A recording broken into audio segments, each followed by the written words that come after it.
আলাইকুম। আমি গুলমরিচের মাইয়া সাত্তারের মা। আমার পোলারে এই গ্রামের সবাই চিনে, আপনারাও চিনবেন। আমি মানুষটা লেখাপড়া না জানলে কি হইব? আমার পোলারে বেলা দূর পর্যন্ত লেখাপড়া করাইছি।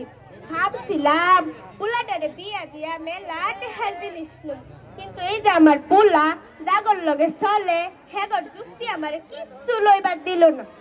কইল মা গো, তুমি যদি যৌতুক লও তাহলে আমার বউ তোমার কোনো কথা শুনবো না।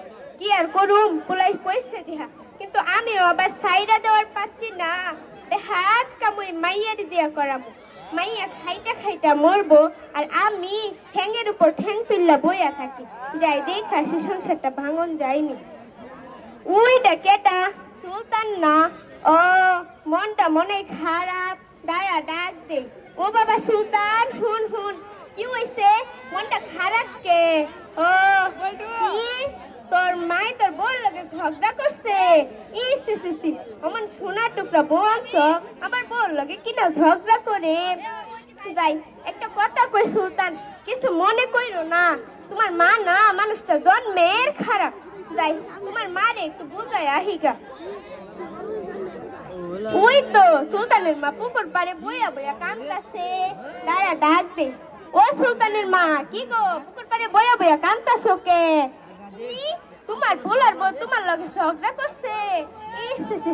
একটা কথা কই গো সুলতানের মা, আজকালকার পোলারে না এমনই কি না করছো তুমি পোলার লাইগা? যাই বাইক যাই, বাইক গেলে তো চলবো না, সুলতানের বউয়ের কাছে যাওয়ার লাগবো। সুলতানের বউ ও বৌমা বাইটা শুনি গো, বৌমা বাইটা শুনি। উমা উপরে বইয়া বইয়া কান্দকে, কি বুঝছি মা বুঝছি, তোমার লগে ঝগড়া করছে তাই তো? তোমার হাওড়ি মানুষটা না সবসময় এমনই। দাঁড়াও তোমার একটা বুদ্ধি দে, তুমি না বাপের বাড়ি যাইয়া বইয়া খাও, দেখবা তোমার হাওড়ি ঠান্ডা লাগান সোজা হইয়া গেছে। ওইটা কেটা? আমার খাতটা দেখে এদিকে আইতাছে। পোলাটা অনেকদিন ধরে কইছিল তালিমে, কিন্তু আমি যাই নাই। যাই একটু তালিম থেকে গিয়ে ঘুরে আসি গা। আমার ছোট ছোট মাইয়ের আর কি কইব, আমি কি সংক্ষিপ্ত করো। আমি কি কম জানি? ওয়ালাইকুম ধন্যবাদ তোমাকে, তুমি আসতে পারো। আমরা পরবর্তী প্রতিযোগী নুরাইয়া আক্তার, গায়ের বধূ নুরাইয়া আক্তার। ধন্যবাদ ফাহিমা আক্তারকে, ধন্যবাদ। তার জন্য একটা হাততালি দেই।